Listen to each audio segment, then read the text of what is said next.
नमस्कार, मी स्वाती माझ्या यूट्यूब चॅनलमध्ये तुम्हा सर्वांचं अगदी मनापासून स्वागत करते।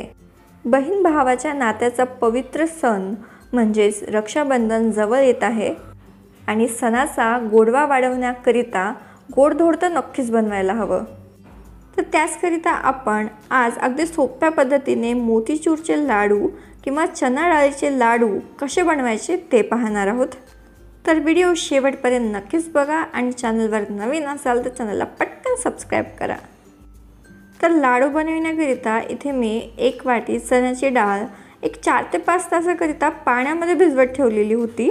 तुम्ही बघू शकता ही छान अशी फुललेली आहे।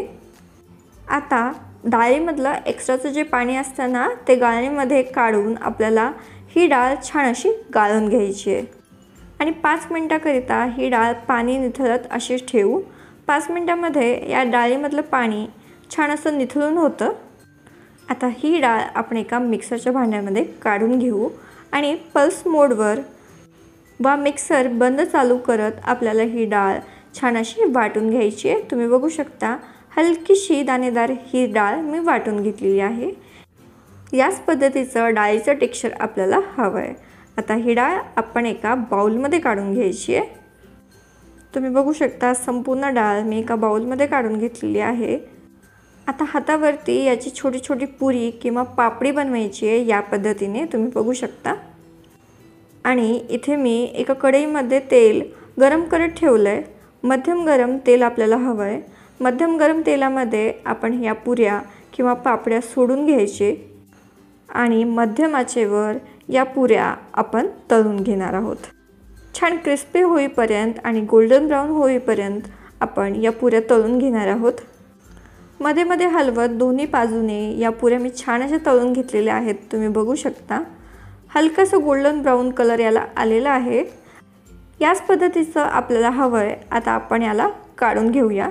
संपूर्ण तेल निथळून आपण या पुऱ्या काढून घेणार आहोत आणि याच पद्धतीने सर्व पुऱ्या मी तळून घेतलेल्या आहेत। तुम्ही बघू शकता पुऱ्या लवकर थंड व्हाव्या त्याकरिता या पद्धतीने आपल्याला हातावरती त्याला तोडून घ्यायचं आहे। सर्व पुऱ्या मी अशाच तोडून घेणार आहे आणि याला पूर्णपणे थंड करून घेणार आहे। इथे या पुऱ्या छान अशा थंड झालेल्या आहेत। तुम्ही बघू शकता आता याला मिक्सरच्या भांड्यामध्ये काढून घेऊया आणि मिक्सरला बारीक असं वाटून घेऊ। मिक्सर बंद चालू करतच आपल्याला हे वाटून घ्यायचं आहे आणि तुम्ही बघू शकता काही वेळातच हे मिक्सरला छान असं बारीक होतं। अशा पद्धतीची बारीक पावडर आपल्याला हवी आहे। आता लाडू बनवण्याकरिता इथे आपण सर्वप्रथम पाक तयार करून घेऊ। पाक तयार करण्याकरिता इथे मी एक पातेलं घेतलं आहे। त्यामध्ये मी घेणार आहे पाऊण वाटी साखर। जर तुम्हाला गोड जास्त हवं असेल तर तुम्ही 1 वाटी साखर घेऊ शकता।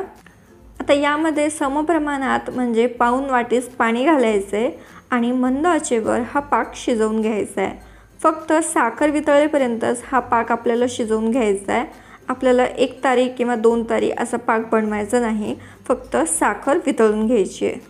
लाडवांना कलर छान यावा याकरिता 1 पाव चमचा मी खाण्याचा लाल कलर यामध्ये घातला आहे। पूर्णपणे ऑप्शनल आहे पण याने आपल्या लाडवांना कलर छान येतो त्याकरिता मी घातला आहे।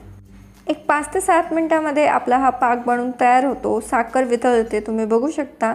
याच पद्धतीचा पाक आपल्याला हवा आहे। आता आपण गॅस बंद करू आणि गॅसवरती एक कढई आपण तापवत ठेवूया। या कढईमध्ये 2 मोठे चमचे तूप आपल्याला घालायचे आहे। 2 मोठे चमचे तूप घालायचं आहे। आपण डाळ जरी तेलामध्ये तळलेली असली तरी जर आपण यामध्ये तूप घालून लाडू बांधले ना तर ते अगदी तुपातल्या लाडवाप्रमाणे लागतात। त्याकरिता इथे मी तूप घातलं आहे। तूप छान तापलं ना की आपण तयार केलेली पेस्ट यामध्ये घालायची आहे आणि मंद आचेवर 1 मिनिट परतून घ्यायची आहे जेणेकरून यामधला कच्चापणा जो असतो ना कमी होईल आणि डाळ छान भाजली देखील जाते। आता आपण जो पाक तयार करून ठेवलेला होता तो यामध्ये घालायचा आहे आणि डाळीमध्ये छान असा मिक्स करून घ्यायचा आहे। 1 मिनिटाकरिता आपण हे शिजवून घेऊया। 1 मिनिटामध्ये ही डाळ कढई सोडू लागते। तुम्ही बघू शकता संपूर्ण कढई सोडेपर्यंत आपल्याला ही डाळ शिजवून घ्यायचं आहे जेणेकरून डाळीमध्ये पाक हा पूर्णपणे शोषला जातो। आता गॅस बंद करायचा, झाकण ठेवायचं, 5 मिनिटाकरिता झाकून ही डाळ थंड करून घ्यायची। 5 मिनिटे थंड करून झाली की यामध्ये एक मोठा चमचा साखर आणि वेलचीची पूड मी घालत आहे।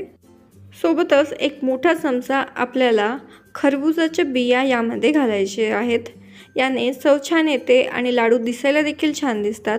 सर्व जिन्नस व्यवस्थित मिक्स करून घ्यायचे आणि तुम्ही बघू शकता इथे आपलं लाडवाचं मिश्रण बनून तयार होतं।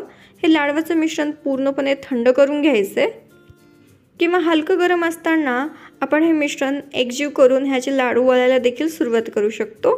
मिश्रण छान असं आपण एकजीव करून घेऊया आणि आपल्याला हव्या त्या आकारामध्ये लाडू आपण वळून घेऊ शकतो। तुम्ही बघू शकता अगदी सहजगत्या हे लाडू वळले जातात, अगदी गोलाकार होतात, अजिबात तुटत नाहीत। लाडू दिसायला अगदी सुंदर दिसत आहेत, छान असा शेप आलेला आहे।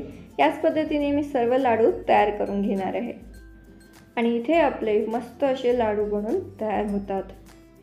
तर या रक्षाबंधनला बाहेरच्या मिलावटी मिठाईंपेक्षा घरच्या घरी अगदी सोप्या पद्धतीने हे लाडू नक्कीच करून बघा। कसे झाले कमेंट बॉक्सद्वारे आम्हाला कळवा। आजची ही रेसिपी आवडली असेल तर व्हिडिओला लाईक करा, तुमच्या फ्रेंड्स आणि फॅमिलीसोबत जरूर शेअर करा। माझ्या चॅनलवर नवीन असाल तर चॅनलला पटकन सबस्क्राईब करा। लवकरच भेटूया अशाच एका नवीन रेसिपीसोबत। तोपर्यंतसाठी धन्यवाद।